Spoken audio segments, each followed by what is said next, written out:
আসসালামু আলাইকুম সুপ্রিয় শিক্ষার্থী বন্ধুরা, আশা করি তোমরা সবাই ভালো আছো। তো আজকে আমি এসেছি তৃতীয় শ্রেণীর শিক্ষার্থী বিন্দুদের জন্য। তো বন্ধুরা, আজকে আমি আলোচনা করব তোমাদের প্রাথমিক বিজ্ঞানের সপ্তম অধ্যায় পানি। তো চলো বন্ধুরা, আজকের এই ভিডিওটি শুরু করা যাক। তো বন্ধুরা, চলে এসেছি আমাদের সপ্তম অধ্যায়ে। তো বন্ধুরা, আজকে আমরা শুরু করব দ্বিতীয় পার্ট, পানির ধরন। তো বন্ধুরা, তোমরা যদি আগের পার্টের ভিডিওটি দেখতে চাও তাহলে অবশ্যই আমাদের এই ভিডিও ডেসক্রিপশন বক্সে লিংক থেকে দেখে নিবে। তো চলো বন্ধুরা, আজকের এই পার্টটি শুরু করা যাক। আমরা প্রকৃতি বা পরিবেশে বিভিন্ন জায়গায় পানি দেখতে পাই।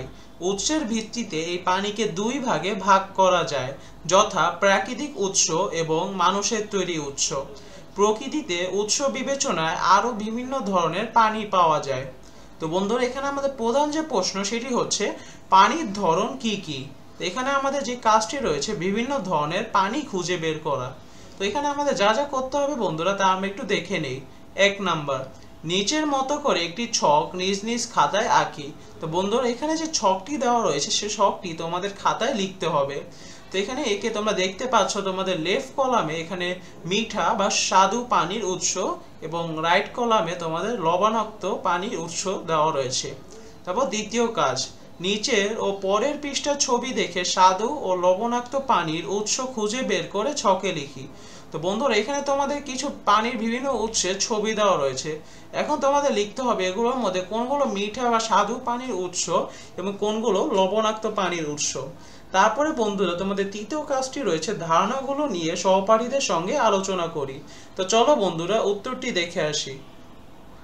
তো প্রাথমিক বিজ্ঞান তৃতীয় শ্রেণী সপ্তম অধ্যায় পানি। তো বন্ধুরা, আজকে আমরা আলোচনা করব পৃষ্ঠা নাম্বার 74, 75 এবং 76-এর কার্যকলাপ নিয়ে। তো এখন আমি দেখাবো কাজের সমাধানগুলো। তো আমাদের দ্বিতীয় পাঠের প্রথম যে প্রশ্নটি ছিল পানির ধরন কি কি। উত্তর, সাধারণত পানি দুই ধরনের, যথা মিঠা বা স্বাদু পানি এবং লবণাক্ত পানি। মিঠা বা স্বাদু পানি, এই ধরনের পানিতে লবণ নেই, যা থাকলেও খুব কম পরিমাণে থাকে। বন্ধুরা, এটি লবণ হবে, যেমন প্রাকৃতিকভাবে সৃষ্ট হ্রদ, বরফ, জলপ্রপাত, নদী, তুষারপাত ইত্যাদি স্বাদু পানির উৎস। লবণাক্ত পানি, যে পানিতে লবণ থাকে তাকে লবণাক্ত পানি বলে, যেমন সাগর ও মহাসাগরের পানি।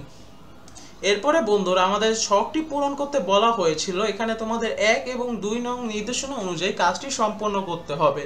তো বন্ধুরা, এই ছবিগুলো দেওয়া ছিল সেখান থেকে তোমাদের এই ছকটি পূরণ করতে হবে।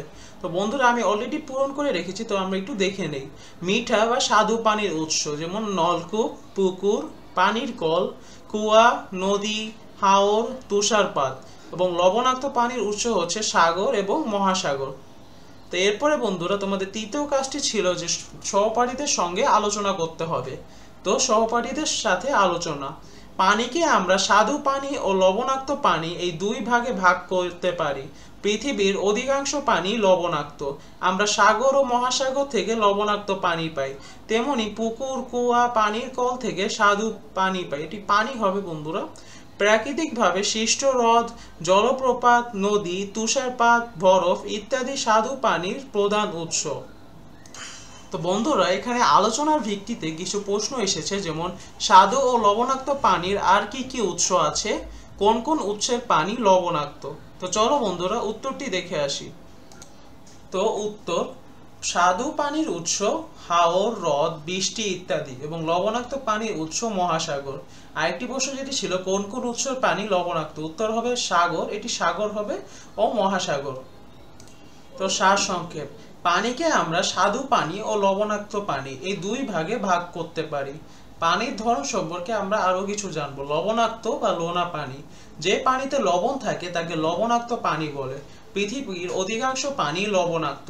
আমরা সাগর ও মহাসাগর থেকে লবণাক্ত পানি পাই।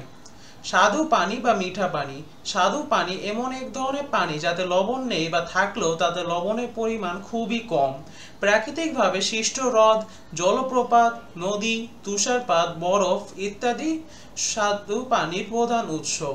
আমরা পুকুর, কুয়া, পানির কল থেকে স্বাদু পানি পাই। তো এরপরে বন্ধুরা, আমাদের কিছু আলোচনা রয়েছে। তো কোন উৎসের পানি পান করার উপযোগী এবং কোন উৎসের পানি পান করার উপযোগী নয় তা খুঁজে বের করে ছকে লিখি। তো বন্ধুরা তোমাদের এখানে একটি আলোচনার ভিত্তিতে কিছু কার্যকলাপ করতে হবে। তো 1 নাম্বার যে কাজটি রয়েছে, পাশে দেখানো ছকের মতো একটি ছক তৈরি করি। তো বন্ধুরা এখানে যে ছকটি দেওয়া রয়েছে এই ছকের মতোই তোমাদের খাতায় একটি ছক তৈরি করতে হবে।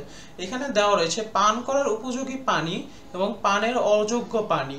তারপর দ্বিতীয় কাজ, ছকে পান করার যোগ্য এবং পানের অযোগ্য এই দুই ধরনের পানির তালিকা তৈরি করি। তো তোমাদের বন্ধুরা এখানে যে পানিগুলো পান করা যায় সেগুলোর একটি তালিকা এবং যেগুলো পান করা যায় না বা পানের অযোগ্য পানি সেগুলো তোমাদের একটি তালিকা তৈরি করতে হবে। তারপর সর্বশেষে তোমাদের এই তালিকার ভিত্তিতে তোমাদের সহপাঠীদের সঙ্গে আলোচনা করতে হবে। তো চলো বন্ধুরা উত্তরটি দেখে আসি। তো বন্ধুরা আমি এখানে অলরেডি তালিকাটি তৈরি করেছি। তো বন্ধুরা পান করার উপযোগী পানি যেগুলো হচ্ছে বোতলজাত করা পানি, ফিল্টার করা পানি, ফুটানো পানি, বৃষ্টির পানি, ঝর্ণার পানি, সবুজ রং করা নলকূপের পানি। পানির অযোগ্য পানি, পুকুরের পানি, নদীর পানি, আর্সেনিক যুক্ত নলকূপের পানি, লাল রং করা নলকূপের পানি, সমুদ্রের পানি। তো সহপাঠীদের সঙ্গে আলোচনা। পান করার জন্য মানুষের নিরাপদ পানি প্রয়োজন। সব ধরনের পানি পান করা নিরাপদ নয়। কোনো স্বাদু পানি মানুষের ব্যবহারের জন্য নিরাপদ, যেমন বোতলে প্রক্রিয়াজাত করা পানি, ফুটানো পানি এবং সবুজ রং করা নলকূপের পানি, ফিল্টার করা বিশুদ্ধ পানি, বৃষ্টির পানি, ঝর্ণার পানি ইত্যাদি। কিন্তু আর্সেনিক যুক্ত নলকূপের পানি, পুকুরের পানি, নদী দূষিত পানি পান বা রান্না করার জন্য নিরাপদ নয়। তো বন্ধুরা এটি ছিল আজকের জন্য। সবাইকে অনেক ধন্যবাদ ভিডিওটি দেখার জন্য। আমাদের পরবর্তী ভিডিও শুরু হবে অনিরাপদ পানি এই আলোচনাটি থেকে। তো ভিডিওটি দেখার জন্য তোমাদের সবাইকে অনেক আমন্ত্রণ রইল। তো সবাইকে অনেক ধন্যবাদ এই ভিডিওটি দেখার জন্য। আসসালামু আলাইকুম।